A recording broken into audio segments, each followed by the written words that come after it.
Bonjour à tous. Donc je voulais voir si en me connectant en direct sur mon NAS en 10 gigabits, mon NAS ayant une carte réseau 10 gigabits et le Mac Studio également, je voulais voir si je gagnais beaucoup de débit que je gagne, je pensais en gagner un petit peu, mais voir si j'ai beaucoup de débit supplémentaire en étant non sur un lien full 10G. Pourquoi les connecter en direct, donc sans passer par switch router? Tout simplement parce que j'ai pas de switch 10 gigabits. Donc les coûts étant encore un peu élevés, je voulais quand même pouvoir voir si ça fonctionnait à débit plus élevé qu'avec tout simplement le switch 2,5 gigabits par seconde.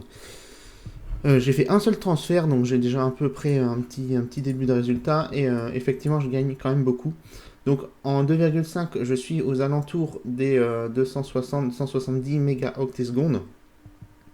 Et en 10 gigabits, donc les disques sont des disques Seagate, c'est pas du SSD, c'est des disques durs, donc en 10 gigabits j'ai plus, mais on peut évidemment avoir plus encore avec des SSD, hein. Là mes disques durs brident le débit, donc j'ai copié euh, les 5 dernières versions d'Ubuntu 20.04 LTS sur mon disque interne, et on va voir le débit ici ou en haut à droite dans les stats menus. Donc on voit que ça copie très vite, et que je suis aux alentours des 680 mégaoctets secondes. Donc c'est des disques durs, c'est pas des SSD 650, c'est quand même un débit assez important, en sachant que mes disques sont en RAID, plus exactement 685 même, plus exactement c'est du SHR 1, donc RAID de Synology.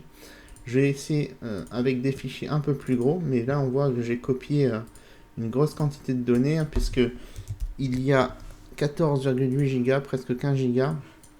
On voit que ça va quand même très vite.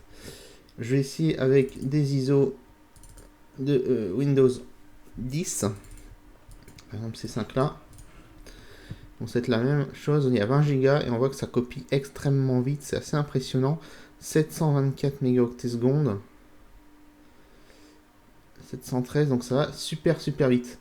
Donc se pose la question d'acheter un switch 10G, parce que même si je sature pas le 10 gigabits, hein, je devrais être aux alentours des 1,2 gigaoctets secondes en 10 gigabits, même si je le sature pas, ça va quand même beaucoup plus vite, ça n'a rien à voir avec le débit du 2,5. Je suis quand même à 3-4 fois plus élevé là, 3 fois à peu près.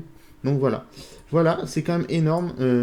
Du coup, je fais pas plus long parce que du coup, j'ai arrêté tous mes services qui se tournent sur les serveurs, le NAS étant le serveur de stockage des disques durs virtuels de mes différents serveurs virtuels.